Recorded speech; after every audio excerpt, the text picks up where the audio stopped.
नमस्कार। 1/6/92/1692 दिन रे आम भाषा पाई आमर आंदोलन आम ओडिया भाषा रे आम ओडिशा राज्यर शासन हब जी न करिब जी एही आईन जो आईन अछि 1954 मसीहा जो आईन से आईन को जी न मानिब ता प्रति साधारणतः प्रति आईन भली ता प्रति दंड विधान हब दंड विधान हेउ नाही तेणु आज 1692 दिन हेलानी आमे आंदोलन को चलाई रखिछे। ମୁଁ ରଞ୍ଜନ କୁମାର ସାହୁ ଜଣେ ଚାର୍ଟାର୍ଡ ଆକାଉଣ୍ଟାଣ୍ଟ ଆପଣମାନଙ୍କୁ ସମସ୍ତଙ୍କୁ ସ୍ୱାଗତ କରୁଛି। ପ୍ରତି ସୋମବାର ଭଳି ଆମର ଯୋଉ କାୟିକ ସ୍ତରରେ କଳା ପତାକା ଅଭିଯାନ ବନ୍ଦ ଅଛି କରୋନା ପାଇଁ, କିନ୍ତୁ ବୌଦ୍ଧିକ ସ୍ତରରେ ଏଇ ଯୋଉ କଳା ପତାକା ଅଭିଯାନ ଚାଲିଛି ଓଡ଼ିଶା ଭିତରେ ଏବଂ ଓଡ଼ିଶା ବାହାରେ ଥିବା ବୁଦ୍ଧିଜୀବୀ ମାନେ ମାନ୍ୟଗଣ୍ୟ ବ୍ୟକ୍ତି ମାନେ ଭାଷା ଆନ୍ଦୋଳନକୁ ସମର୍ଥନ କରି ତାଙ୍କର ମତ ରଖୁଛନ୍ତି।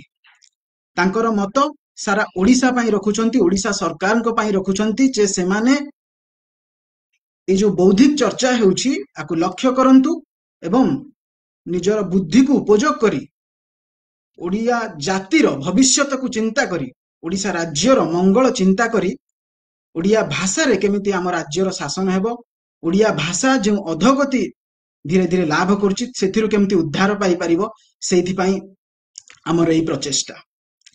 ଆଜି ଆମ ଓଡ଼ିଆ ଜାତିର ଅସ୍ମିତାର ଦିନ। ଆଜି ହେଉଛି କାର୍ତ୍ତିକ ପୂର୍ଣ୍ଣିମା। ସେହି ଅସ୍ମିତାର ଦିନ ଆମେ ଆଜିର ଦିନରେ ଆମ ଅସ୍ମିତା ଯେଉଁ ହଜି ଯାଉଛି ଗୌହରରୁ ଗୁମ୍ଫାରୁ ଅସ୍ମିତାକୁ ଖୋଜିକି ବାହାର କରିବାର ଦିନ, ସେଇଭଳି ଆଜି ଏକ ଦିନ ଆମେ ଆମ ସହିତ ଏମିତି ଜଣେ ଅତିଥିଙ୍କୁ ପାଇଛେ ଯିଏ ଆମର ସେଇ ଅସ୍ମିତା ଭାଷା ଅସ୍ମିତା ଯୋଉଟାକୁ କହନ୍ତି ଯେ ଜ୍ଞାନ ହିଁ ସଭ୍ୟତାର ପରିଚୟ, ଜ୍ଞାନ ହିଁ ମାନବ ସଭ୍ୟତାର ପରିଚୟ। ତେଣୁ ସେଇ ଜ୍ଞାନକୁ ଆଧାର କରି ଆଜିର ଯେଉଁ ବିଷୟ ଅଛି ଜ୍ଞାନାର୍ଜନ ପାଇଁ ମାତୃଭାଷା, ଯଦି ଜ୍ଞାନ ମାତୃଭାଷାରେ ଉପଲବ୍ଧ ନ ହେଉଛି ତାହେଲେ ସେଟା କେତେ ଦୂର ଜ୍ଞାନଟା ସମସ୍ତଙ୍କ ପାଖରେ ପହଞ୍ଚି ପାରିବ ସେ ତାକୁ ବିଚାର କରିବାର ସମୟ। ଆମ ଅସ୍ମିତା କେମିତି ହଜି ଯାଉଛି ଏ ଜ୍ଞାନର ହାନି ହେବା ଦ୍ୱାରା, କାରଣ ମାତୃଭାଷାର ହାନି ପ୍ରକୃତରେ ଜ୍ଞାନର ମଧ୍ୟ ହାନି। ତ ସେଇଭଳି ଜଣେ ଅତିଥି ଆମ ସହିତ ଅଛନ୍ତି, ଆମ ସମସ୍ତଙ୍କର ପରିଚିତ ଜଣେ ସୁବିଖ୍ୟାତ ଶିଶୁ ସାହିତ୍ୟିକ, ତା ସହିତ ମଧୁବାବୁଙ୍କର ଯୋଉ ପଗଡ଼ି ଯେ ଅସ୍ମିତାର ଚିହ୍ନ ଥିଲା। ମଧୁବାବୁ ଯେତେବେଳେ ଉତ୍କଳ ସମ୍ମିଳନୀ ହଉ ତାଙ୍କର ପରିଚୟ ଆମେ ଏମିତି ମଧୁବାବୁଙ୍କର ଫଟୋ ପାଇବାନି ଯୋଉଥିରେ ମଧୁବାବୁ ପଗଡ଼ି ପିନ୍ଧି ନଥିବେ। ତେଣୁ ଆମ ଓଡ଼ିଆ ଅସ୍ମିତାର ଯୋଉ ପରିଚୟ ପଗଡ଼ି ବୋଲିକି, ପଗଡ଼ି ପୁରୁଷ ବୋଲିକି ଯୋଉ ବହି ଲେଖିଲେ ମଧୁବାବୁଙ୍କୁ ଆମ ସମସ୍ତଙ୍କ ନିକଟକୁ ଆଣିଲେ, ତାପରେ ତାକୁ ଏକ ବହି ଆକାରରେ ପ୍ରକାଶ ହେଲା ପଗଡ଼ି ପୁରୁଷ। ତ ତାହାର ସୁବିଖ୍ୟାତ ଲେଖକ ଆମର ଅତି ପ୍ରିୟ ଶ୍ରୀଯୁକ୍ତ ଦାସ ବେନୁହର ଆମ ସହିତ ଅଛନ୍ତି। ଆଜିର ବୌଦ୍ଧିକ କଳା ପତାକା ଅଭିଯାନରେ ମୁଁ ତାଙ୍କୁ ସ୍ୱାଗତ କରୁଛି। ସ୍ୱାଗତ କରିବା ସହିତ ବର୍ତ୍ତମାନ ମୁଁ ସାର୍ଙ୍କୁ ସ୍ୱାଗତ କରୁଛି। ସାର୍ ନମସ୍କାର। नमस्कार ସାର୍ ଆମେ ବର୍ତ୍ତମାନ ଫେସବୁକରେ ଆମେ ସାର୍ ଲାଇଭ ହେଇଯାଇଛେ। ସାରା ଓଡ଼ିଶା ଏବଂ ଓଡ଼ିଶା ବାହାରେ ଥିବା ଲୋକମାନେ ଓଡ଼ିଆ ଭାଷାଭାଷୀ ମାନେ ସମସ୍ତେ ଦେଖୁଛନ୍ତି। ବର୍ତ୍ତମାନ ଆପଣ ଆପଣଙ୍କ ବକ୍ତବ୍ୟ ରଖନ୍ତୁ। ଧନ୍ୟବାଦ। नमस्कार। आज पवित्र कार्तिक पूर्णिमा आगु तो कह सरी जे आम ये हूँ गोटे पुण्य दिवस। पुण्य ये जे आमर गर्व एवं गौरव यही दिनटी सहित जड़ित ही रही। आमे बोईत बंदाण उत्सव पालन करूँ। कार्तिक पूर्णिमा कार्तिक मास जो धर्म मास तार तो आज पूर्णता आज प्राप्त हुए से मास सारार किए हविष करते प्रकार पुण्य अर्जन पे जो चेष्टा तार आज पूर्णतार दिन एवं अन्य पक्षरे ओडिशार जो नौवाणिज्यर परंपरा तार गोटे वार्षिक उत्सव पालित हुए। तार जो जयंती उत्सव आज हूँ से परंपरार जयंती उत्सव नौवाणिज्य परंपरा जहारी आधार रे ओडिया जाति तार अस्मिता को रुद्धिमंत करिथला एवं आज हुए तो ताहा बदली जाइछि। किंतु आमे भूली ना हो हमर अतीत को, कारण बड़ कथाटी होछि गछर जेमती चेर सेमती ମଣିଷର ସାମାଜିକ ପରମ୍ପରା ଏବଂ ତାର ଅତୀତ। ଏବଂ ଦୀର୍ଘ ଦିନ ଧରି ଏଇ ଯେଉଁ କଳା ପତାକା ଅଭିଯାନ ଆଜି 1692 ଦିନ ହେଲାଣି ଏବଂ କରୋନାର ଯେଉଁ ଭୟାବହତା ଏବଂ ଶାରୀରିକ ଦୂରତା କଥା ଉଠୁଛି, ସେଥିପାଇଁ କଳା ପତାକା ଅଭିଯାନକୁ ଏମାନେ ବା ଆମେମାନେ କହିବା ସମସ୍ତେ, କାରଣ ସମସ୍ତେ ତ ଓଡ଼ିଶାରେ ଯିଏ ଅଛି ଏମିତି କେହି ହୁଏତ ନଥିବ ଚାହୁଁନଥିବ ଯେ ଓଡ଼ିଆ ଭାଷାର ଉନ୍ନତି ହଉ, ଓଡ଼ିଆ ଭାଷାରେ ଶାସନ ଚାଲୁ, ଓଡ଼ିଆ ଭାଷା ବିଶ୍ୱବନ୍ଦିତ ହଉ। ମୁଁ ଭାବୁଛି କୌଣସି ଓଡ଼ିଆ ଏ କଥାକୁ ଯେ ଗ୍ରହଣ କରିବନି ଏମିତି ନୁହେଁ। କିନ୍ତୁ କଥା ଉଠୁଛି ଯେଉଁ ସ୍ଲୋଗାନଟି ଦିଆଯାଉଛି ଯେ ଓଡ଼ିଶା ଗଠିତ ଓଡ଼ିଆ ପାଇଁ ଏବଂ ଇଂରାଜୀ ଶାସନ ଚଳିବ ନାହିଁ। ମୁଁ ଟିକେ ଯୋଡ଼ିବି ତା ଦେହରେ, ଖାଲି ଇଂରାଜୀ କାହିଁକି? ତମେ କ'ଣ ଆମ ଉପରେ ଲଦି ଦେଲେ ହିନ୍ଦୀ ଶାସନ ଆମେ ମାନି ନେବୁ, ବଙ୍ଗଳା ଶାସନ ମାନି ନେବୁ, ଫରାସୀ ଶାସନ ମାନି ନେବୁ? ମୋର ଯେଉଁ ଭାଷା ସେଇ ଭାଷାରେ ମୁଁ ଶାସିତ ହେବାକୁ ଚାହେଁ, କାରଣ ମୁଁ ଜାଣିବି ନହେଲେ କିନ୍ତୁ ଆଇନ କାନୁନ। ମୁଁ ମୋର ଯେଉଁ କଥାଟି କହିବି, ମୋ ପ୍ରତି ଯଦି ଅନ୍ୟାୟ ହେଲା କେଉଁ ଭାଷାରେ କହିବି? ଆମେ ଯେତେବେଳେ ଏ କଥାଟି କହୁଛେ, କାରଣ ଆଜି ଯେଉଁ ବିଷୟବସ୍ତୁ ରଖା ହେଇଛି, ମୁଁ ଆପଣମାନଙ୍କୁ କହିବାକୁ ଚାହୁଁଛି ଯେ ଜ୍ଞାନାର୍ଜନ ବି ମାତୃଭାଷା, ଜ୍ଞାନ ଏବଂ ମାତୃଭାଷା এই ଦୁଇଟି ଶବ୍ଦ ଆଜି ଆଲୋଚିତ ହେବା ଦରକାର। ପ୍ରଥମ କଥାଟି ହେଉଛି, ଏମିତି କିଏ ଅଛି ଯାହାର ମାତୃଭାଷା ନାହିଁ? ଯେକୌଣସି ପ୍ରାଣୀ, କାରଣ ଆମର ଧାରଣା ହେଉଥିବ ଯେ ଜୀବଜନ୍ତୁଙ୍କର ବୋଧେ ଭାଷା ନାହିଁ, ତାଙ୍କର ବି ଭାଷା ଅଛି। ଏପରିକି ଏ ଯେଉଁ କାଠକୁ ଏମିତି ବାଡ଼ିଲେ ଠକ୍ ହେଉଛି, ଏ କାଠର ଭାଷା। ବଂଶୀ ତାର ଭାଷା ଦିଏ ବୋଲି ଆମେ ତାକୁ ସ୍ୱର ତାର ବିଭିନ୍ନ ପ୍ରକାର ଭାଷା ଅଛି, ଆମକୁ ସେ ଆମୋଦିତ କରେ। ମୃଦଙ୍ଗର ଭାଷା ଅଛି, ଟିଣର ଭାଷା ଅଛି, ସବୁଥିର ଭାଷା ଅଛି। ପ୍ରାଣୀର ତ ନିଶ୍ଚିତ ଭାବରେ ଭାଷା ଅଛି। ତେଣୁ ମଣିଷର ଯେଉଁ ମୌଳିକ ଭାଷା, ଯେଉଁ ପ୍ରଥମ ଭାଷା, ଏବେ ଚାରିଆଡ଼େ ଲୋକ ଯାଉଛନ୍ତି ବୋଲି, ବିଭିନ୍ନ ପ୍ରକାର ଭାଷା ଶିଖୁଛନ୍ତି ବୋଲି ଟିକେ ସମସ୍ୟା ହେଉଛି ଯେ ମୋ ପିଲା ତ ଏଠି ଜନ୍ମ ହେଇନି, ସେଠି ଜନ୍ମ ହେଇଥିଲା ଏବଂ ତା ମା ତ ଓଡ଼ିଆ ନୁହଁ, ସେ ତ ଅଣ ଓଡ଼ିଆ।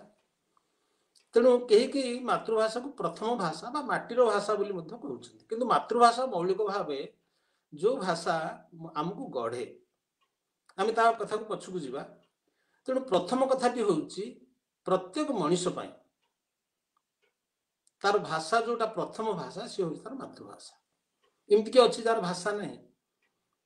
ଏପରି ଯେଉଁ କଥା ବି କହିପାରୁନି, ତାର ବି ଭାଷା, ସେ କାରଣ ମା ସାଥିରେ ସେ ତାର ଯେଉଁ ମା ବା ତାର ତା ପରିସରର ଲୋକ, ମା ଯଦି ନାହିଁ ବି, ତେଣୁ ତାର ଯେଉଁ ପ୍ରଥମ ଭାଷା, ଯେଉଁ ମୌଳିକ ଭାଷା, ଯେଉଁ ଭାଷାରେ ସେ ଗଢ଼ି ଉଠୁଛି, ଯେଉଁ ଭାଷାରେ ତାର ଜୀବନାୟନ ହେଉଛି, ସେ ହେଉଛି ତାର ମାତୃଭାଷା। ଏମିତି କିଏ ଅଛି କି ଯାହାର ଭାଷା ନାହିଁ? ଗଲା ପ୍ରଥମ କଥା। ଦ୍ୱିତୀୟ କଥା ହେଉଛି ଜ୍ଞାନ। ଜ୍ଞାନ ନଥିଲେ ମଣିଷ, ଆପଣଙ୍କର ବେଶୀ ଜ୍ଞାନ ଥାଇପାରେ, ମୋର କମ୍ ଜ୍ଞାନ, କିନ୍ତୁ ଜ୍ଞାନ ନଥିଲେ ମଣିଷ ଚଳିବ କେମିତି? ଅଜ୍ଞାନ ମଣିଷ ତ ଚଳିପାରିବନି। ଆମେ ଯେଉଁ ଅର୍ଥରେ କହୁ ସେ ଯେ ଅଜ୍ଞାନ, ସେ କଥା ନୁହେଁ। କିଛି ଯେ ଜାଣିନି, କିଛି ନ ଜାଣିଥାଏ ଲୋକ ଅଛି ସଂସାରରେ। ଏଇ ଯେଉଁ ଜାଣିବାର ଯେଉଁ ପ୍ରକ୍ରିୟା, ତାକୁ ଆମେ ଯେତେ ଯେତେ ବଢ଼େଇ ବଢ଼େଇ ଯିବା, ଜ୍ଞାନର ତ ସୀମା ନାହିଁ। ତେଣୁ ମଣିଷ ମାତ୍ରେ ଜ୍ଞାନଧାରୀ, ମଣିଷ ମାତ୍ରେ ଭାଷାଧାରୀ। এই ଦୁଇଟି ତା ଭିତରେ ମୌଳିକ ଭାବେ ଅଛି। ଯିଏ ଭଲ ଭାବରେ ଜାଣେ ସେ ଭାଷାବନ୍ତ, ଯିଏ ଭଲ ଜାଣେ, ଯିଏ ଭଲ କହିପାରେ ସେ ଭାଷାବନ୍ତ, ଯିଏ ଭଲ ଜାଣେ ସେ ଜ୍ଞାନବନ୍ତ। କିନ୍ତୁ ଭାଷା ଏବଂ ଜ୍ଞାନ ଏ ଦୁଇଟା କଥା ମିଶିକିରି ଅଛି। ତାପରେ ଯେଉଁ ଶାସନ କଥା କୁହାଯାଉଛି, କାହାକୁ ନେଇକି ଶାସନ? ଗଛପତ୍ରକୁ ନେଇକି ଶାସନ କି? ପ୍ରାଣୀମାନଙ୍କୁ ନେଇକି ଶାସନ କି? ମଣିଷମାନଙ୍କୁ ନେଇକି ଶାସନ। ମୁଁ କେଉଁଥିରେ ଶାସିତ ହେବି? ଯେଉଁ ଭାଷାଟା ମୁଁ ବୁଝିବି। ଆପଣ ମୋ ପାଇଁ ଗୋଟେ ବିଷୟ ତିଆରି କଲେ ବା ଗୋଟେ ଯୋଜନା ତିଆରି କଲେ, ଗୋଟେ କାର୍ଯ୍ୟକ୍ରମ କଲେ, ଗୋଟେ ଆରମ୍ଭ କଲେ କିଛି ଗୋଟେ କଥା, ମୁଁ କେଉଁ ଭାଷାରେ ଜାଣିବି? ମୁଁ ତ ଭାବୁଛି ଏତେ ୟା ଉପରେ ଆଲୋଚନା କିନ୍ତୁ ବୁଝୁନାହାନ୍ତି ଲୋକ।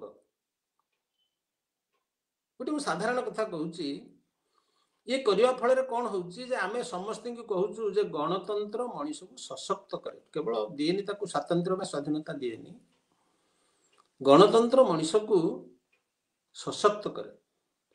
ମୁଁ କିଛି କରିପାରିବି, ମୁଁ ଏ ସମାଜ ସହିତ ଯୋଡ଼ିବା, ସାମାଜିକ ପ୍ରକ୍ରିୟା ସହିତ ଯୋଡ଼ିବା, ରାଜନୈତିକ ପ୍ରକ୍ରିୟା ସହିତ ତାକୁ ପରିଚିତ କରାଇବା, ତାକୁ ମଣିଷ ଭାବରେ ଠିଆ କରାଇବା, ତାକୁ ଦମ୍ଭ ଦେବା, ଏସବୁ ତ ସମାଜର କାମ। ସରକାରଟା କ'ଣ ପାଇଁ ତିଆରି ହେଇଛି?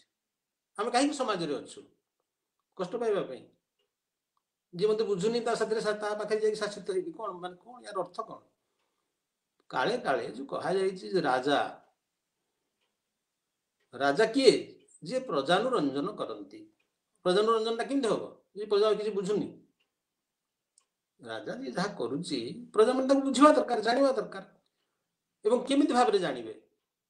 ଭାଷା ମାଧ୍ୟମରେ ଜାଣିବେ। ତେଣୁ ଯୋଉ ଭାଷା ସେ ଜାଣିନାହାନ୍ତି, ମୁଁ ଆପଣଙ୍କୁ ଗୋଟେ ଉଦାହରଣ ଏଠି ଦଉଛି। ମୁଁ ଇଂଲଣ୍ଡରେ ତାଙ୍କର ରାଜଗାଦି ଖାଲି ପଡ଼ିଲା ଏବଂ ତାଙ୍କ ରକ୍ତର ଲୋକ କେହି ନଥିଲେ। ତେଣୁ ଖୋଜି ଖୋଜି ତାଙ୍କ ରକ୍ତର ଲୋକ ହାନୋଭର ଜର୍ମାନୀରେ ସେ ପାଇଲେ, ସେ ରକ୍ତର ଲୋକକୁ ଆଣିଲେ। କାରଣ ଯୋଉ ହେରିଡିଟାରୀ ବଂଶାନୁକ୍ରମିକ ଯୋଉ ଶାସନ, ସେଥିରେ ରକ୍ତଟା ଗୁରୁତ୍ୱପୂର୍ଣ୍ଣ। ତେଣୁ ତାଙ୍କୁ ବସେଇଲେ ଆଣିକିରି ଜର୍ଜ ଫାଷ୍ଟ। ସେ ତ ଜାଣନ୍ତିନି ଇଂରାଜୀ ଭାଷା। ଶାସନ ଚାଲିବ କୋଉଥିରେ? ଇଂରାଜୀ ଭାଷାରେ ଚାଲିବ ନା ଜର୍ମାନୀ ଭାଷାରେ ଚାଲିବ? ଇଂରାଜୀ ଭାଷାରେ ଚାଲିବ। ତେଣୁ ରଜାଟି ବସେ ସେଠି, କିନ୍ତୁ କାଉନସିଲ ଅଫ ମିନିଷ୍ଟର୍ସ, ମନ୍ତ୍ରିମଣ୍ଡଳ, ସେମାନେ ଆଲୋଚନା କରିକି ଶାସନ କରନ୍ତି। ଇଏ ତୁ ନେଇକି ବସନ୍ତି। ତାଙ୍କ ଭିତରେ ଯେ ସବୁଠାରୁ ପ୍ରଥମ ମନ୍ତ୍ରୀ, ତାଙ୍କୁ ଆସ୍ତେ ଆସ୍ତେ କୁହାଗଲା ପ୍ରଧାନମନ୍ତ୍ରୀ। ତାଙ୍କ ପରେ ଜର୍ଜ ଫାଷ୍ଟଙ୍କ ପରେ ବି ଜର୍ଜ ସେକେଣ୍ଡ ହେଲେ, ସିଏ ବି ସେଇ। ଏମିତି ତିନି ଜର୍ଜ ଥାର୍ଡ ବେଳକୁ ତାଙ୍କର ପ୍ରଧାନମନ୍ତ୍ରୀ ଯେ ମନ୍ତ୍ରିମଣ୍ଡଳ, ତାର ଯେ ମୁଖ୍ୟ, ସେ ପ୍ରଧାନମନ୍ତ୍ରୀ ହେଇଗଲେ ଏବଂ ରାଜା ଆପେ ଆପେ ଗୌଣ ହେଇ ଚାଲିଲେ। ଏଇ ଯୋଉ ଆଜି ଯୋଉ କହୁଛେ ଆମେ ପ୍ରଧାନମନ୍ତ୍ରୀର ଶାସନ, ଯାହାର ଗୋଟେ ଛୋଟ ମଡେଲ ବା ରେପ୍ଲିକା ହେଉଛି ମୁଖ୍ୟମନ୍ତ୍ରୀ। এই ବ୍ୟବସ୍ଥାଟା କ'ଣ?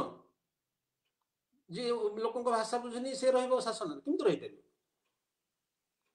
ତେଣୁ ଆମେ ଶାସନ କଥା କହିଲା ମାନେ ଭାଷା ଆପେ ଆପେ ଆଗକୁ ଆସୁଛି। ମୁଁ ତ ଭାବୁଛି ଯେ ଆଜି ଯେ ଅନେକ କାର୍ଯ୍ୟକ୍ରମ ସଫଳ ହେଇପାରୁନି ଗାଁ ଗହଳିରେ ବି, ଅନେକ କଥା ସରକାର କରନ୍ତୁ।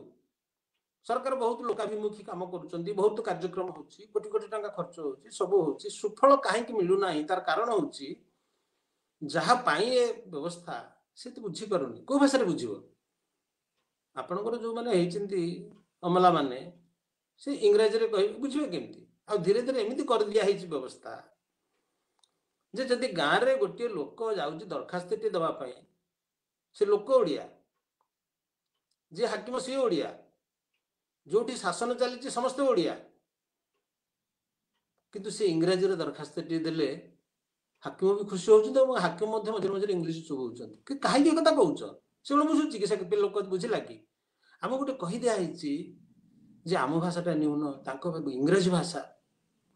ଏପରିକି ଆମର କିଏ, ମୁଁ ସେଇଥିପାଇଁ ସବୁବେଳେ କହେ, ଆମର ଗୋଟେ ଭଲ ସୁନ୍ଦରିଆ କାର ପୁଅଟିଏ ହେଲେ କି ନାତିଟିଏ ହେଲେ ସେ ବୁଝିବ, ମୋ ପୁଅ ଏମିତି ଗୋରା ତକ ହେଇକି ନାତି ଦିଶୁଛି, ସାଇବ ପିଲା ପରି ଦିଶୁଛି। ତୁମ ପିଲାଟା ସାଇବ ପିଲା ପରି କାହିଁକି ଦିଶିବ? ତୁମ ଭିତରର ଚଳଣି ଭାଷାଟା ଇଂଲିଶ ଭାଷା କାହିଁକି ହବ? ଇଂଲିଶ ଭାଷା ନ ଆଉ କୋଉ ଭାଷା କାହିଁକି ହବ? ଓଡ଼ିଆ ଭାଷା ହବା ଉଚିତ। ତେଣୁ ପ୍ରଥମ କଥା ହେଉଛି, ଆଜି ରଞ୍ଜନ ବାବୁ ଭଲ କଥାଟି କହିଛନ୍ତି ଆରମ୍ଭରୁ, ମୋ ବିଷୟରେ ଯିଏ କହୁଥିଲେ ଏବଂ ଯେ ଆଜି ବିଷୟ ପ୍ରବେଶ କରାଉଥିଲେ, ସେ କହିଛନ୍ତି ଯେ ଆଜି ହେଉଛି ଆମର ଅସ୍ମିତା ଦିନ। ଠିକ କଥା। ଓଡ଼ିଶା ତାର ବାଣିଜ୍ୟ ପରମ୍ପରା, ତାର ଅତୀତ ଗୌରବ, କଳା କୌଶଳ, ଏ କଳା କୌଶଳ କ'ଣ ପାଇଁ? ଘରେ ରଖିବା ପାଇଁ, ତାର ବିତରଣ ପାଇଁ, ତାର ବିକ୍ରି ପାଇଁ, ତାର ବାଣିଜ୍ୟ ପାଇଁ, ବେପାର ପାଇଁ। ଦିନେ ଆମେ ଏଇ କଥାରେ ବହୁତ ଉପରେ ଥିଲୁ। ମୁଁ ତ ମଧୁବାବୁଙ୍କ ସମ୍ପର୍କରେ ତଥ୍ୟ ସଂଗ୍ରହ କଲାବେଳେ ଲକ୍ଷ୍ୟ କରିଛି ଯେ ଓଡ଼ିଶାର ପରିଚୟ ପ୍ରକୃତିରେ ଶିଳ୍ପ ଏବଂ ତା ସହିତ ଯୋଉ ସାହିତ୍ୟ ସୃଷ୍ଟି ହେଇଛି, କୋଉ ଲୋକ କରିପାରେ ଭଲ ସାହିତ୍ୟ? ଯାହାର ଅନୁଭବ ଅଛି, ଅନୁଭବ ସିଦ୍ଧ ଯିଏ। ଏଇଠି ମୁଁ ଆପଣମାନଙ୍କୁ କହିବା ପାଇଁ ଚାହେଁ ଯେ ଭାଷାର ଗୌରବଟା କେମିତି। ପ୍ରଥମ କଥା ହେଉଛି ଯେ ଯେକୌଣସି ଉଚ୍ଚାରଣ ଶବ୍ଦରେ ପରିଣତ ହୁଏନି। ଏମିତି କହିଲେ କଣ ସେ ଶବ୍ଦ ହେଲା କି? ମୁଁ କଥା କହିଲେ ଶବ୍ଦ ଯେତେବେଳେ କହିବି ଯାହା ବୋଧଗମ୍ୟ ହୁଏ ସେତେବେଳେ ସେ ଉଚ୍ଚାରଣ କିଛି ଅର୍ଥ ପାଏ।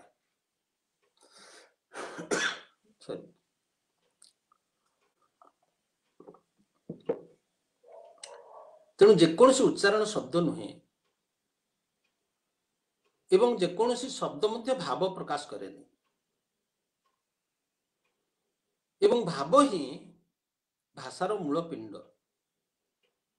ଭାବ ନଥିଲେ ଭାଷାର ମୂଲ୍ୟ କଣ? ଯୋଉଠି ଭାବ ଯେତେ ଗଭୀର ଯେତେ ସୁଦୂର ପ୍ରସାରୀ ସେଠି ଭାଷା ସେତେ ଉତ୍ତରିତ ସେତେ ଉଚ୍ଚ ଏବଂ ଭାଷା ସେତିକି ବେଳେ ଉଚ୍ଚ ହବ ଯେତେବେଳେ ତା ଦେହରେ ଜ୍ଞାନର ମସଲା ଥିବ। ଅଜ୍ଞାନ ଲୋକର ଭାଷା ମୂଲ୍ୟହୀନ, କାରଣ ଯାହା କହୁଛି ତାକୁ ବୁଝି ହବନି, ଅଜ୍ଞାନ ଲୋକ ସେ ସେଥିପାଇଁ ନା। ତେଣୁ ଭାଷା ଯେତେବେଳେ ଜ୍ଞାନ ସହିତ ଯୋଡି ହବ, ତେଣୁ ଏ ଯୋଉ ଶିଳ୍ପକଳା କଥା କୁହାଯାଉଛି ତା ସହିତ ଜ୍ଞାନ ଯୋଡା ହେଇଛି। ଆମର ଧରାଯାଉ ଏଇ ଯୋଉ ଅଛି ସବୁ ବାସ୍ତୁଶାସ୍ତ୍ର, କବିରାଜି ଶାସ୍ତ୍ର, ପାକଶାସ୍ତ୍ର, ବେଦ ବେଦାନ୍ତ ସବୁ ଯାହା ଯାହା ହେଇଛି ତା ପଛରେ ଗୋଟେ ଭାଷା ଅଛି। ଆମେ ଯୋଉ ଗର୍ବ କରୁଛୁ ଯେ ଆମେ ଯେତେବେଳେ ସାରା ଭାରତରେ କୌଣସି ଆଞ୍ଚଳିକ ଭାଷାରେ ମହାଭାରତ ସମ୍ପୂର୍ଣ୍ଣ ରୂପେ ପ୍ରକାଶିତ ହେଇନଥିଲା, ଆମେ ଓଡ଼ିଆ ମାନେ ଆମ ତରଫରୁ ସାରଳା ଦାସ, ଆମର ମୁକୁଟ ଭାଷା ମୁକୁଟ ସାରଳା ଦାସ, ସେ ମହାଭାରତ ରଚନା କରିଛନ୍ତି ଓଡ଼ିଆ ଭାଷାରେ। ଚତୁର୍ଦ୍ଦଶ ପଞ୍ଚଦଶ ଶତାବ୍ଦୀର କଥା, ଲକ୍ଷ୍ମୀ ପୁରାଣ ପଞ୍ଚଦଶ ଶତାବ୍ଦୀର କଥା ଓଡ଼ିଆ ଭାଷାରେ। ଜାତିକି ଗଢିଛି କିଏ? ଇଂରେଜ ଭାଷା। ଏଇ ଯୋଉ କୋଣାର୍କ ତିଆରି ହେଇଛି, ପୁରୀ ମନ୍ଦିର ତିଆରି ହେଇଛି, ଲିଙ୍ଗରାଜ ମନ୍ଦିର ତିଆରି ହେଇଛି, କୋଉ ଭାଷାର କଥା କହିକି ଶିଳ୍ପୀ ମାନେ ତାକୁ ଗଢିଛନ୍ତି? ଇଂରେଜ ଭାଷା ନା ଆଉ କୋଉ ଭାଷା? ଓଡ଼ିଆ ଭାଷା। ଏବଂ ଭାଷା ସେମିତି ଜ୍ଞାନବନ୍ତ ଥିଲା ଏବଂ ଯୋଉମାନେ ଥିଲେ ସେ ସେଇଭଳି ଭାବରେ ନିଜ ନିଜ ଭିତରେ ସମ୍ପର୍କିତ ଥିଲେ ସେ ଭାଷା ମାଧ୍ୟମରେ। କାରଣ ଭାଷା ଯୋଡେ।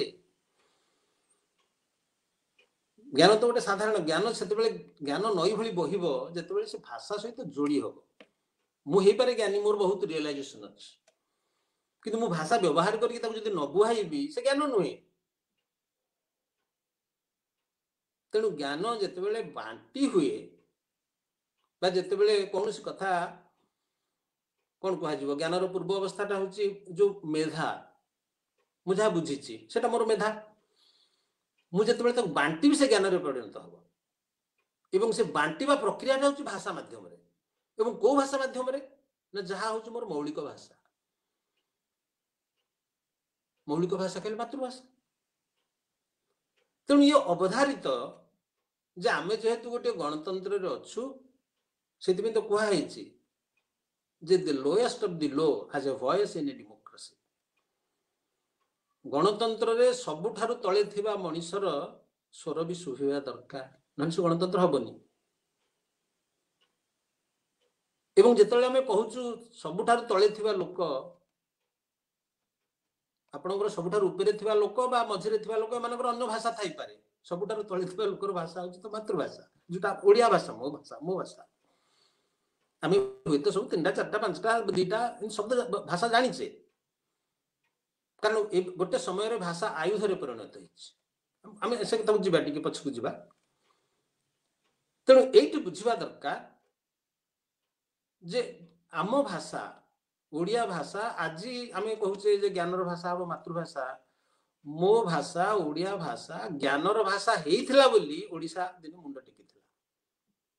ଆମେ ଯୋଉ କଥା କହୁଛେ, ଆମର ସାରଳା ଦାସ ଲେଖିଲେ ଓଡ଼ିଆ ଭାଷାରେ, ବଳରାମ ଦାସ ଲେଖିଲେ ରାମାୟଣ, ଜଗମୋହନ ରାମାୟଣ ଓଡ଼ିଆ ଭାଷା, ଭାଗବତ ଲେଖିଲେ ଜଗନ୍ନାଥ ଦାସ ଓଡ଼ିଆ ଭାଷା। ଆମେ ମଝିରେ ଆମର ଅପାରଗତା ଯୋଗୁଁ ଅନ୍ୟ ଆସିକି ଆମ ଉପରେ ଶାସନ କଲେ, ତାଙ୍କ ଭାଷା ସେ ଲଦିବେ, ତା ଅର୍ଥ ନୁହେଁ ଯେ ଆମେ ତାକୁ ଗ୍ରହଣ କରିନେବା। ଯେ ପର୍ଯ୍ୟନ୍ତ ଆମେ ଅନ୍ୟର ଭାଷାକୁ ଗ୍ରହଣ କରି ଚାଲିଛେ, ତା ମାନେ ଆମେ ନିଜର ଦାସତ୍ୱ ତାଙ୍କ ପାଖରେ ସ୍ୱୀକାର କରିକି ଚାଲିଛେ। ଯେମିତି ଘରର ନିଅ ମୁଁ ସେଥିପାଇଁ କହୁଥିଲି ଯେ କେତେ ପ୍ରକାରର ଭାଷା ଅଛି ଏବଂ ମଣିଷ ଗୋଟେ ବହୁଭାଷୀ ପ୍ରାଣୀ, ସେ ବହୁତ ଭାଷା ବୁଝିପାରିବ, ପଢିଲେ ଜାଣିବ ବୁଝିବ, କିନ୍ତୁ ମୌଳିକ ଯେମିତି ମାର କ୍ଷୀର ବହୁତ ପ୍ରକାରର ଖାଦ୍ୟ ଅଛି। ପିଲାଟା ଜନ୍ମ ହଉ କଣ ଖାଏ? ମାର କ୍ଷୀର ଖାଏ। ତାପରେ ହୁଏତ ସେ ବିଭିନ୍ନ ଖାଦ୍ୟ ଖାଇବ। ସେମିତି ଆପଣ ବିଭିନ୍ନ ଭାଷା ହୁଏତ ଶିଖିପାରନ୍ତି, କିନ୍ତୁ ଆପଣ ମାତୃଭାଷା ପ୍ରଥମ ଭାଷା ଏମିତି କି ଅଛି ଯେ ମାତୃଭାଷାରୁ ଆରମ୍ଭ କରିନି? ଏକଥା କହିଲା ବେଳେ ମୁଁ ସଚେତନ, ଯିଏ ଗୋଟିଏ ବିଦେଶରେ କିଏ ଜନ୍ମ ହେଇଛି ଧରାଯାଉ, ସେ ଓଡ଼ିଆ ଲୋକ ହେଲେ ବି ଓଡ଼ିଆ ଝିଅଟିଏ ବାହା ହେଇଛି ତେଲୁଗୁ ଭାଇଟିଏ, ସେ ଇଂଲଣ୍ଡରେ ଛୁଆଟିଏ ଜନ୍ମ କରିଛି, ତା କଥା ଅଲଗା। କିନ୍ତୁ ଓଡ଼ିଶାରେ ଆମେ ଯେଉଁମାନେ ଘରଦ୍ୱାର କରିଛେ, ଓଡ଼ିଶାରେ ଆମର ମୌଳିକ ଭାଷାକୁ ଆମେ ବ୍ୟବହାର କରୁଛେ ଓଡ଼ିଆ ଭାଷା, ଯେଉଁମାନେ ସମସ୍ତେ କେତେଜଣ ଲୋକ ବିଦେଶ ଯାଇକି ରହିଛନ୍ତି, ତାଙ୍କ କଥା କାହିଁକି ଆଲୋଚନା କରାହେଉଛି? ଯେତେ ଯାଇଛନ୍ତି ସେ ବିଭିନ୍ନ ପ୍ରକାର କାମ ପାଇଁ ବିଭିନ୍ନ ଲୋକ ଯାଆନ୍ତି, ସେଠି ଅପରଚୁନିଟି ଅଛି, ଗଲେ ଯାଆନ୍ତୁ ତାଙ୍କର, ସେ ତାଙ୍କ କଥାକୁ କହିକି ଟିକେ ବାଟ ମାରଣା ହଉଛି, ମୁଁ ବୁଝିପାରେନି।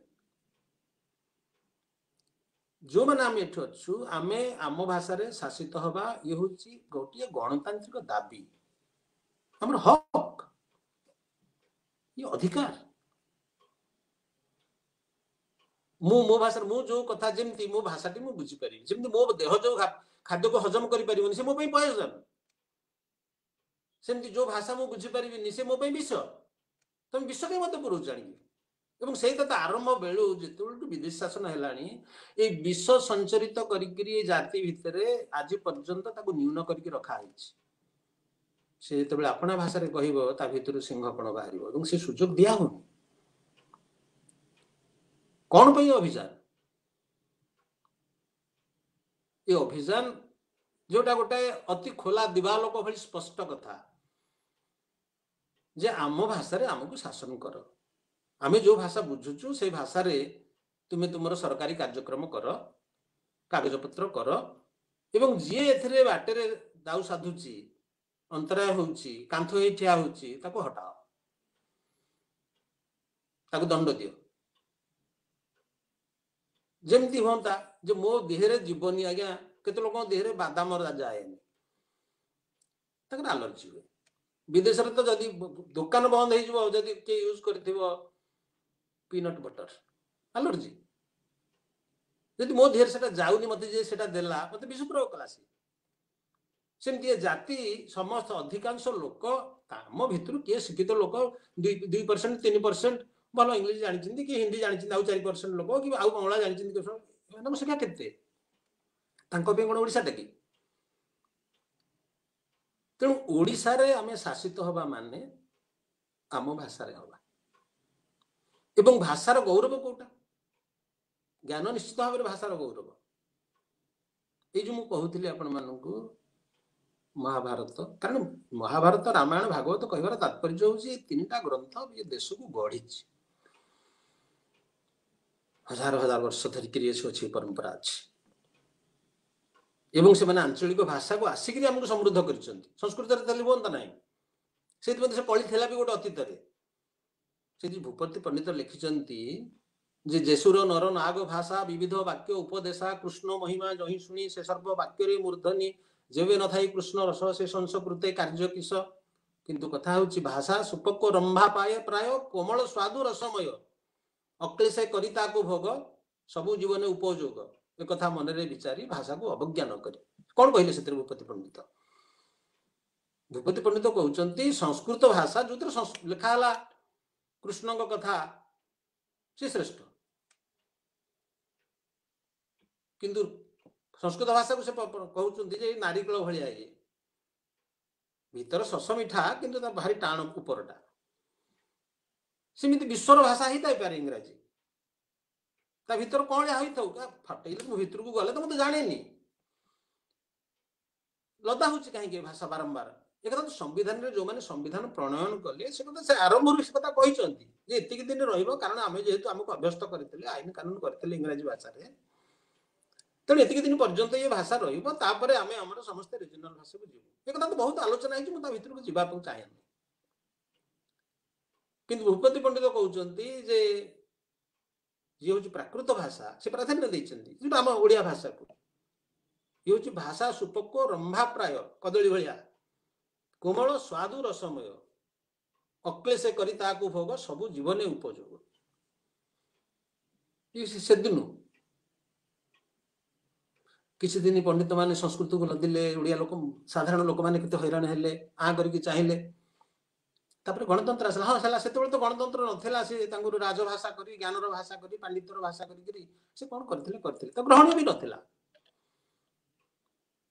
तापर जेतेबेले आसीची इंग्रेज माने आसिले आम तो कहली तो दुर्बलता जोगुर आम निजर ये जोगुर सी आसी गोटे ओडिशा भलिया गोटे जगह होची इंग्लैंड माने भाबिले आश्चर्य लागे से एते केंदी करि परले आसी और भाषा गौरव थिला बोली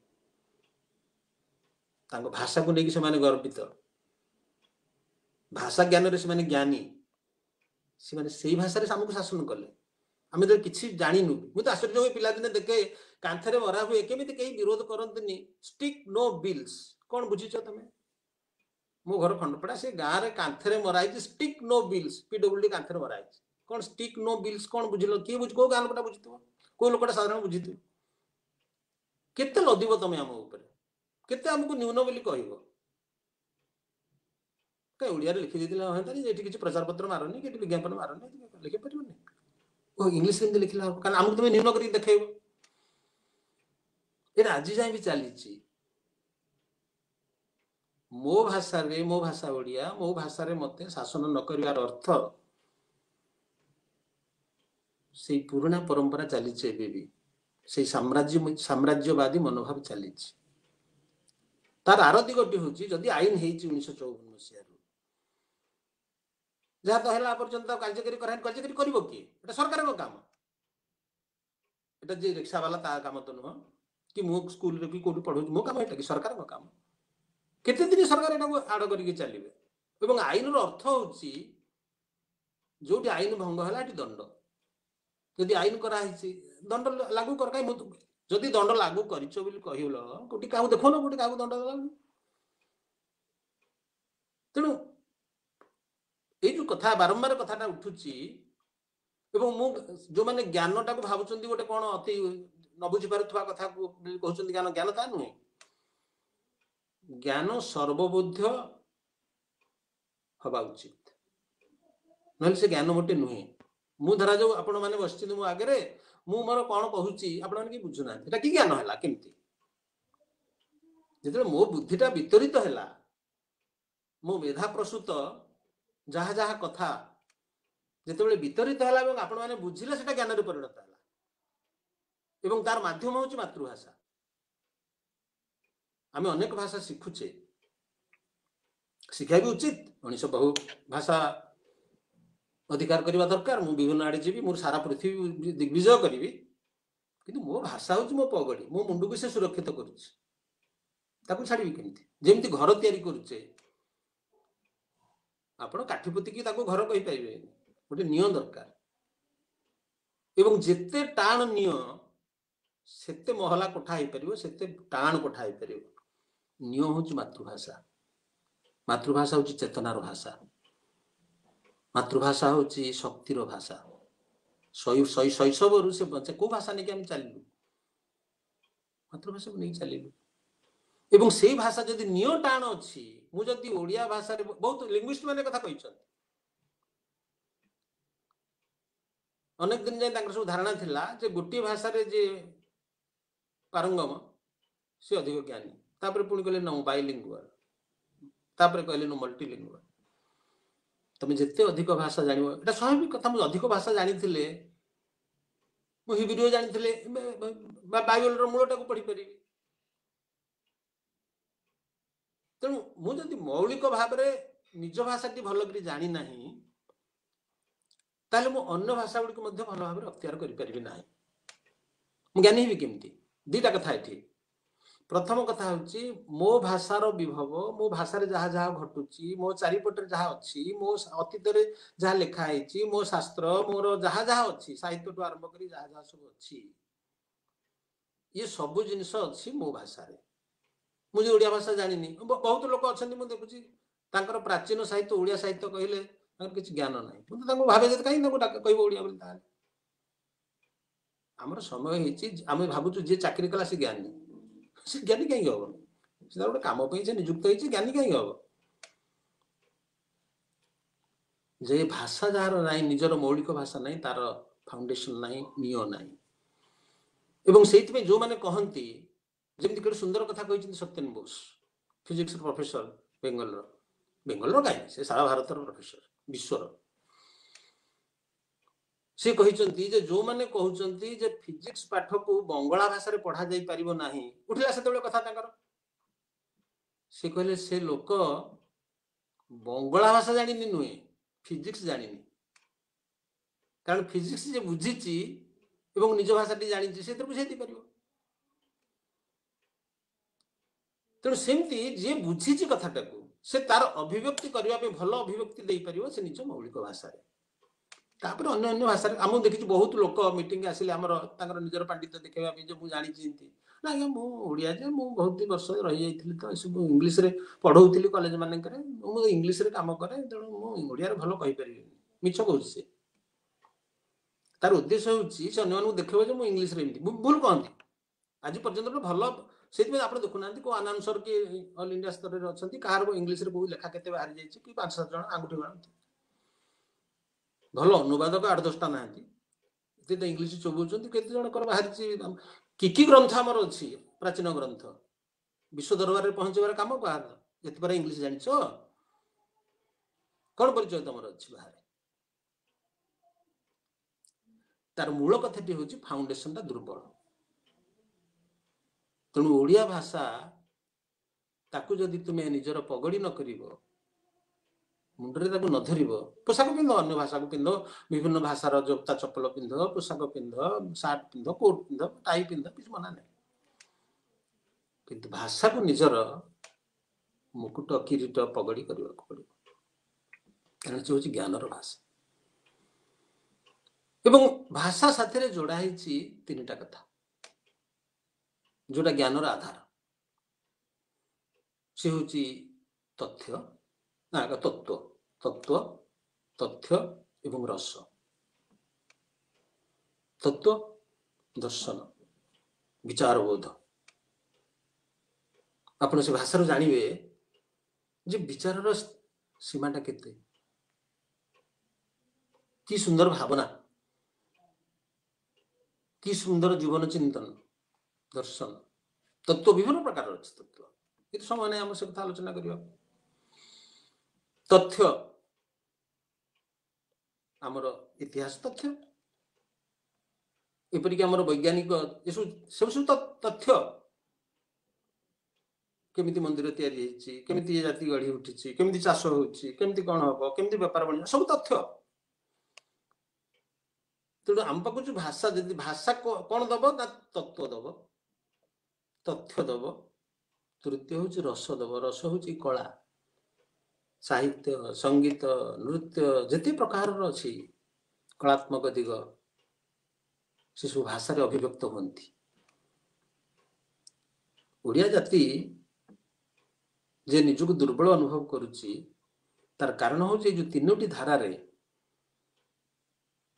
ତଥ୍ୟ, ତତ୍ତ୍ୱ ଏବଂ ରସରେ ନିଜକୁ ଠିକ ଭାବରେ ଅଭିବ୍ୟକ୍ତ କରିପାରୁନି। ତମେ 2 ଅକ୍ଷର କଣ ପାଠ ପଢିଲ, ତମେ ଅଧ୍ୟାପକ ହେଇଛ, ତମେ ଅଫିସର ହେଇଛ, ତମେ ତମର ନାଟ ଦେଖାଉଛ, କିନ୍ତୁ ତମଠାରୁ ଏତିକି ମନେ ରଖ, ବହୁ ଗୁଣରେ ଅନୁଭବୀ ମଣିଷ ଅଛନ୍ତି ଗାଁ ଗହଳରେ। ତାଙ୍କ ଭାଷାକୁ ଚିପି ଦିଆ ହେଇଛି ବୋଲି ସେ ନିଜକୁ ଅଭିବ୍ୟକ୍ତ କରିପାରୁନାହାନ୍ତି। ତମେ ତାଙ୍କ ଆଗରେ ଥୋଇଛ ଇଂରେଜୀ ଭାଷାର କାନ୍ଥ, ତୁ ଇଂଲିଶ ଜାଣିନ ଆଉ ଜ୍ଞାନୀ କଣ? କିନ୍ତୁ ସେ ଜ୍ଞାନୀ। ତା ଭାଷାକୁ ତମେ ଦଉନ ବୋଲି ସମ୍ମାନ, ତା ଭାଷାକୁ ତମେ ଗ୍ରହଣ କରୁନ ବୋଲି, ଦିନେ ଫିଟେଇ ଦିଅ, ଦେଖିବ ଓଡ଼ିଶା କେତେ ଉନ୍ନତ। ଓଡ଼ିଶାର ପ୍ରାଣର ସ୍ପନ୍ଦନ ସେତିକି ବେଳେ ଅନୁଭବ କରିବ। ସବୁଆଡେ ମିଲେଇ ଦିଅ ସେ କଥାକୁ, ତାଙ୍କୁ ଭାଷା ଦିଅ, ମୁହଁର ଭାଷା ଦିଅ। I have a right to my language। ମୁଁ ତ ଭାବୁଛି କାହିଁକି ରଖା ହେଇନି ମୌଳିକ ଭାଷା? ଆମର ଯୋଉ ମୌଳିକ ଅଧିକାର ଅଛି ସମ୍ବିଧାନରେ, ମୌଳିକ ଅଧିକାର କଣ, କାହିଁକି ମୌଳିକ? କାରଣ ଏଇ ଅଧିକାର ଗୁଡ଼ିକ ବିନା ଗୋଟିଏ ଭଲ ଗଣତନ୍ତ୍ର ତିଆରି ହେଇପାରିବ ନାହିଁ। right to equality, right to freedom, right against exploitation, educational and cultural rights, ये राइट कहीं अच्छी कारण या बिना गणतंत्र चलनी हो पार आउ गणतंत्र मु तो भावुँ गोटे आड हवा कथा राइट टू माय लैंग्वेज ना कहबू कि तुम जो रखिदेल right to freedom of expression कौन से कह a common man can only express मु इंग्रेजी रे कहि पकोछि मो भूल से कारण ट्रेनिंग हेछि इंग्लिश रे कहले तू ज्ञानी बोलू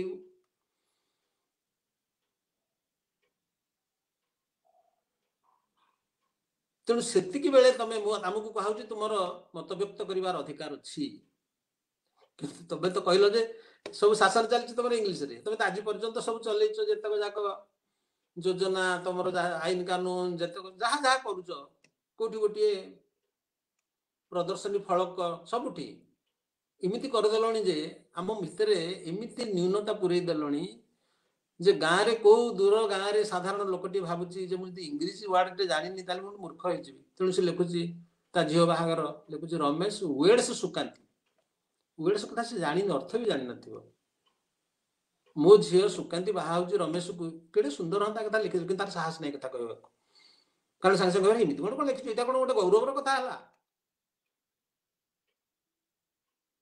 तेणु मोर कहबार तात्पर्य होची जे मातृभाषा होची घरर नियम भली मातृभाषा होची चेतनार भाषा मनुष्य भितर जो चेतना आसे कारण आम जमी खाद्य खाई बंचु सेमती आम विचार आम भितर को जो आसूची आरंभ रू से मातृभाषा माध्यम ही आसूची प्रथम भाषा माध्यम आसूची एवं सेइथिरे मु जदी जेते आगे भी सेते ज्ञानी हेबी एवं ये गणतांत्रिक अधिकार जे मो भाषा रे मु चेतनशील हेबी मो भाषा रे मु रचनात्मक हेबी मो भाषा रे मु पाठ पढ़ी तार गोटे निर्दिष्ट समय पर तुम अन्य भाषा शिखाओ किसी आपत्ति नहीं किंतु साधारण लोक तो जानी गोटे भाषा ना समस्ते जो भाषा जानी से भाषा शासन करवा हूँ विधि और आम ओडिया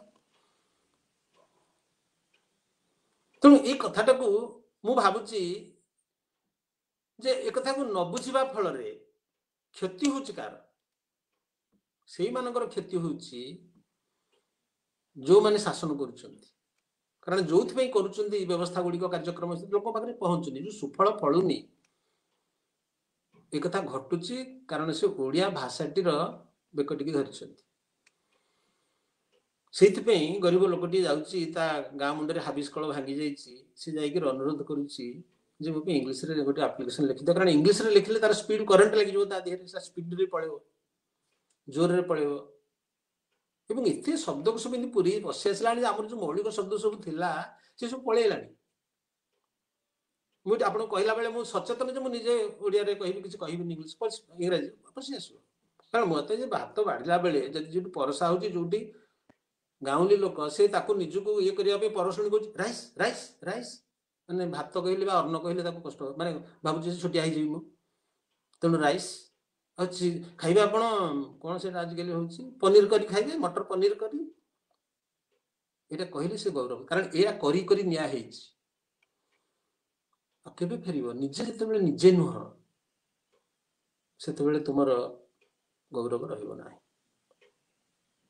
तेणु ये जो अभियान करा जो भाई माने आमर ये अभियान सहित अच्छा मुझे दिने कला पताका धरी थी आज कोरोना पे स्थगित अच्छी बौद्धिक अभियान चली सुभाष भाई आमर जे सुभाष चंद्र पट्टनायक निरवच्छिन्न भाव लगी 5 वर्ष हो 1692 दिन धन्य कह ये तो समूहर काम एथरे भी अनेक लगी किंतु मु बुझी पारुनी जे जो थ्रु निजे सरकार बेनिफिट पाइबे बा उपकार पाइबे से काम कहीं करूना कारण गणतंत्र रो बड़ कथा भी होची जेते अधिक लोक संयोग हेबे शासन प्रक्रिया सहित गणतंत्र सेते सफल हो सरकार भी सेते सुनाम पाइबे जेते अधिक ये लोक संयुक्त हम एवं लोक संयुक्त हवा साधारण लोकर भाषा होची ओडिसा रे ओडिया एकथा संविधान रे कुहा है, एकथा शास्त्र रे भी कुहा होछि। भूपति पंडित कथा से कहूली जे एक कथा मन रे विचारी भाषा को अवज्ञा न करी मु आज भी कहूची जे हे भाई माने ये जे ऊपर जो माने अछ ओडिशा गठित ओडिया पाई ओडिया शासन कर हे भाई। ओडिया शासन अर्थ कौन? ओडिया भाषा रे शासन कर। मु जो भाषा बुझी पारि मु गोटे गाउली लोक कोठी दूर रे अछि तो मते कहीं आनी देखौ चकमासी तो गले को कालू सब तुम से कथा कहीं अच्छ ताने तुम पुराणा कालिया। जदि सरकार एक कथा न बुझंती बुझा हम जे सरकार जानी बुझी अबुझा होचंती बा सरकार बुझी पारु नाहंती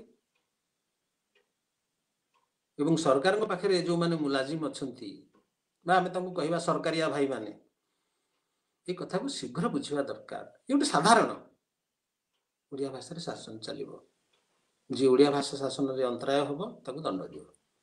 ए असुविधा कौन अच्छे एवं काली देखिए प्रथम प्रथम मु भावुची ये बोधे करें एपर्यंत ये जो जो इंग्रेजी शब्द गुड़िक जो जो इंग्राजी कथा गुड़िक कर तार प्रति शब्द बाहर करना कारण हजई दे आमर तो ओडिया भाषा केते जो शब्द था तार कहबार ना पूर्णचंद्र भाषा को तार प्रमाण आप इंग्राजी भाषा पूर्णचंद्र भाषा कंपेयर करेंगे आम तो कहीं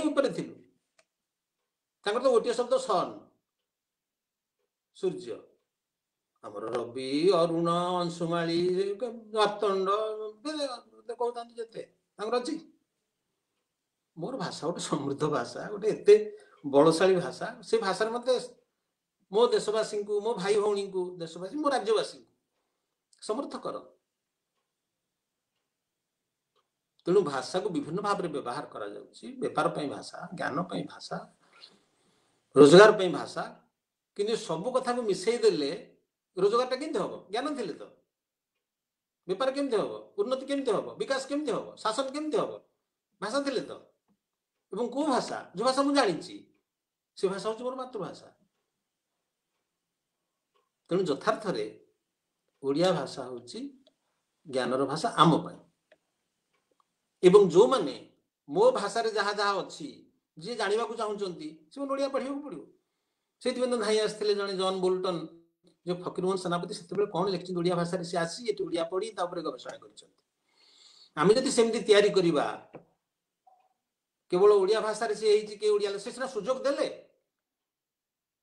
लोक आसिक पढ़े आम कहीं अन्य भाषा पढ़ुचु जे भाषा यही कथा अच्छी आम अनुवाद करके आणुचु तेणु अनुवाद भी हो पार जदि आम भाषा को आम प्राधान्य दबा मुझे कहली जे आम 8-10टा लोक भी ना भल कर अनुवाद करके आनीपर कारण ना से भाषा जानी ना से भाषा जानी काम चला भाषा चल।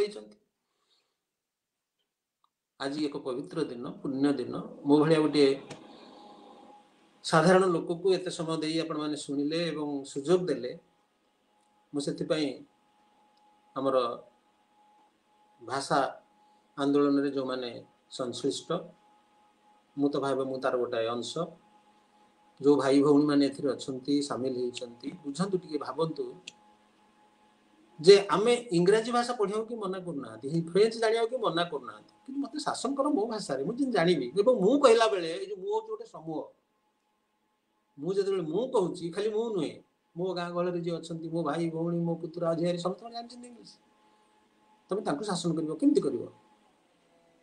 तेणु जमी मत जो खाद्य खाइबार योग्य नुहे देकर मत विष दौच सेमती जिते दिन पर्यटन एक कथा चल तुम लोक मान भर भाषा विष पुरोच यहाँ केवे ग्रहणीय नुहे। धन्यवाद। वंदे उत्कल जननी वंदे मां उत्कल भारती। अशेष धन्यवाद सर।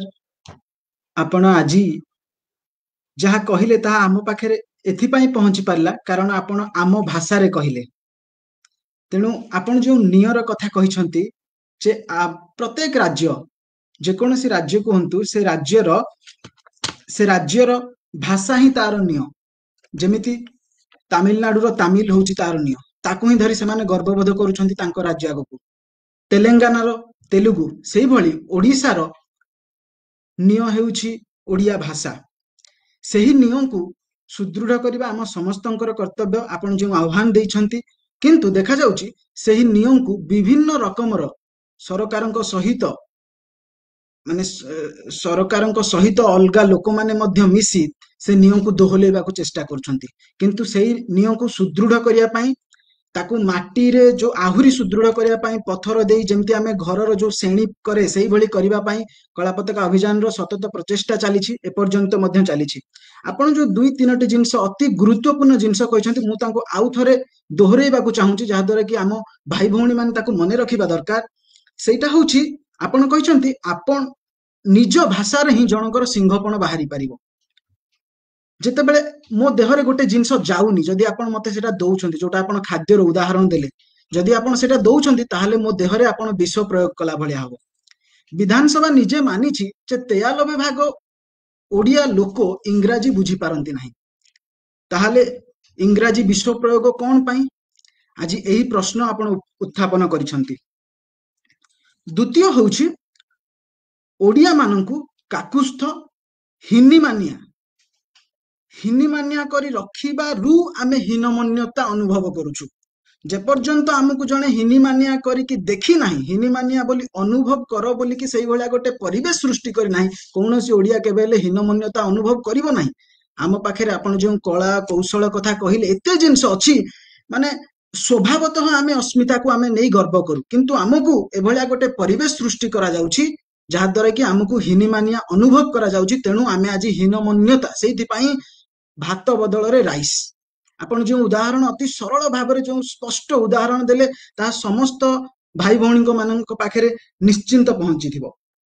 ତେଣୁ ଆପଣ ଯେଉଁ କଥା କହିଛନ୍ତି ଯେ ଆମର ନିୟ ଆଜି ଦୋହଲିଛି, ଆମେ 10 ମହଲା ଘର 12 ମହଲା ଘର କରିପାରୁ, କିନ୍ତୁ ସେ 12 ମହଲା ଘରର କିଛି ମୂଲ୍ୟ ନଥାଏ ଯଦି ନିୟ ଆମର ସୁଦୃଢ଼ ନାହିଁ। କିନ୍ତୁ ଯଦି ଥରେ ନିୟ ସୁଦୃଢ଼ ହେଇଗଲା, ଯେଉଁ ଗର୍ବବୋଧ ଅସ୍ମିତା ପୁଣି ଥରେ ଜାଗି ଉଠିବ, ପୁଣି କୋଣାର୍କ ଗଠନ ହବ, ପୁଣି ଆଉ ଏକ ପୁରୀ ମଧ୍ୟ ଗଠନ ହେଇପାରିବ। ତେଣୁ ଆଜି ଆମେ ସମସ୍ତେ ବିଚାର କରିବାର ସମୟ ଯେ ଆମ ଅସ୍ମିତା, ଆମ ନିୟକୁ ଆମେ କେମିତି ସୁଦୃଢ଼ କରିପାରିବା। ମୁଁ ଆପଣଙ୍କୁ 2ଟି ପ୍ରଶ୍ନ ପଚାରି এই ଆଲୋଚନାକୁ ଆମେ ସମାପ୍ତ କରିବା। ପ୍ରଥମ ପ୍ରଶ୍ନ ହେଉଛି, 1954ରୁ ଆମ ଭାଷା ଆଇନ ଲାଗୁ ହୋଇଛି, ପାଖାପାଖି 66 ବର୍ଷ ହୋଇଗଲାଣି। କିନ୍ତୁ ଆମେ ଯେହେତୁ ଏକ ଗଣତନ୍ତ୍ରରେ ରହୁଛେ, ଆପଣ ଯେଉଁ ଭାଷାର ନିୟ କଥା କହିଛନ୍ତି ଆମ ରାଜ୍ୟରେ, ତ ଗଣତନ୍ତ୍ରରେ ଏକ ଦଣ୍ଡଯୁକ୍ତ ଆଇନ ବ୍ୟତୀତ ଏ ନିୟକୁ ସୁଦୃଢ଼ କରିହେବାର ସେମିତି କିଛି ସମ୍ଭାବନା ଅଛି କି?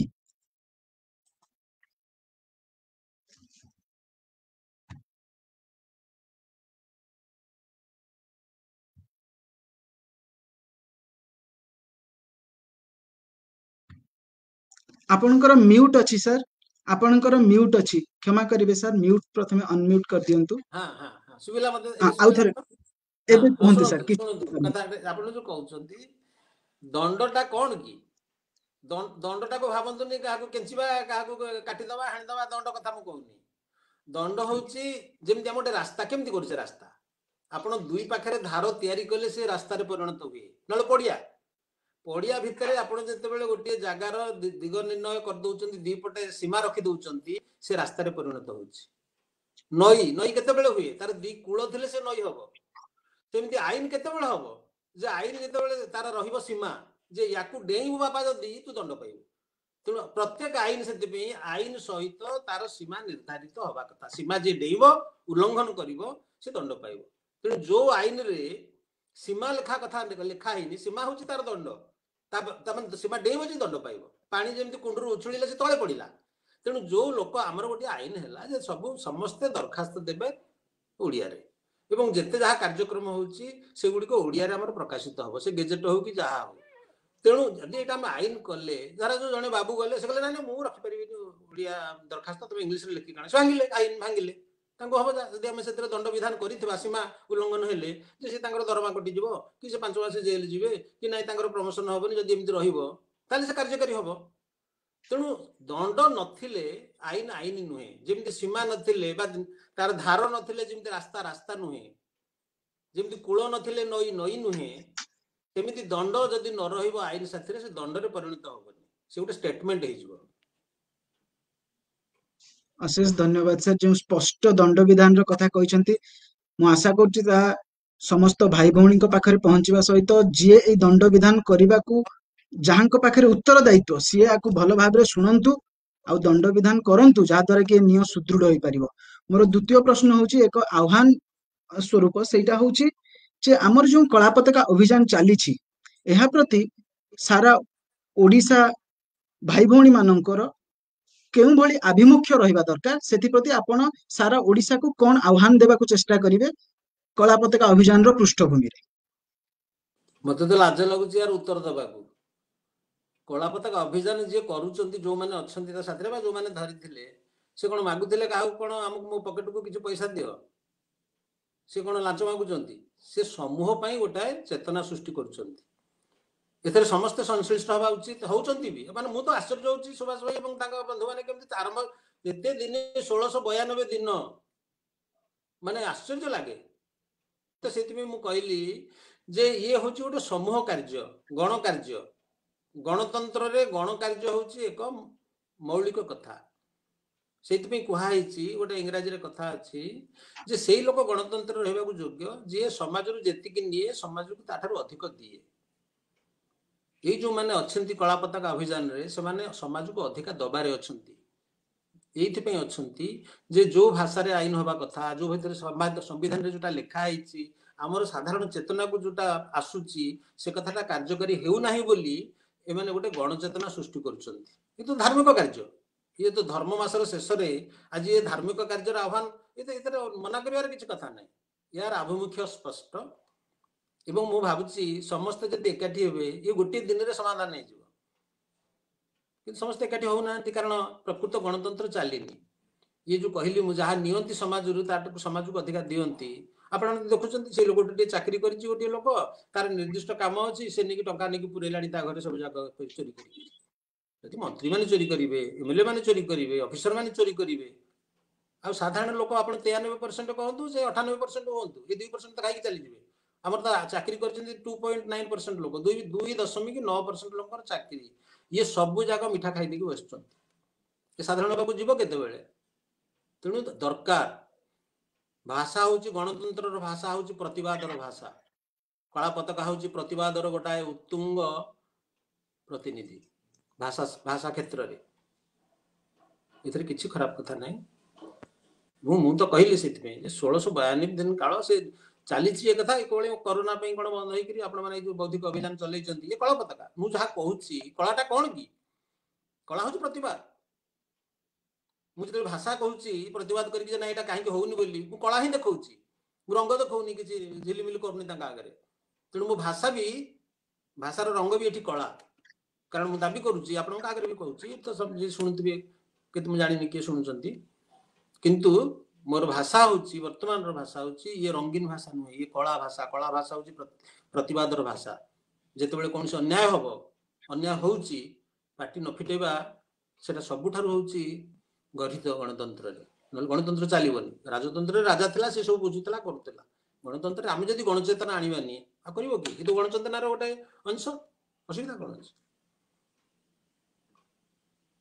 ଅଶେଷ ଧନ୍ୟବାଦ ସାର୍, ଅତି ସ୍ପଷ୍ଟ ଭାବରେ ଆପଣଙ୍କ ମତ ରଖିଥିବାରୁ, ସମସ୍ତ ଓଡ଼ିଆ ଭାଇ ଭଉଣୀଙ୍କୁ ଉଦ୍ବୋଧନ ଦେଇ ତାଙ୍କର ଚେତନାକୁ ଜାଗ୍ରତ କରିଥିବାରୁ ମୁଁ ଆପଣଙ୍କୁ ଧନ୍ୟବାଦ ଦେବା ସହିତ ଆମର ଯେଉଁ ଭାଇ ଭଉଣୀ ମାନେ ଏହାକୁ ଦେଖୁଛନ୍ତି ସମସ୍ତଙ୍କୁ ମୁଁ ଅଶେଷ ଧନ୍ୟବାଦ ଦେଉଛି। ସମସ୍ତେ ଏକ ହେବା, ସମସ୍ତେ ଏକାଠି ହେବା। ଦାସ ବେନୁହର ଯେଉଁ ନିୟର କଥା କହିଲେ, ସେ ନିୟକୁ ସୁଦୃଢ କରିବା, କାରଣ ସେଇ ନିୟ ସୁଦୃଢ ହେଲେ ହିଁ ଆମ ଓଡ଼ିଶା ସୁଦୃଢ ହବ। ଆମ ଓଡ଼ିଶା ସୁଦୃଢ ହେଲେ ଆମେ ସମସ୍ତେ ସୁଦୃଢ ହବା। ସମସ୍ତଙ୍କୁ ଅଶେଷ ଧନ୍ୟବାଦ। ନମସ୍କାର। ଧନ୍ୟବାଦ।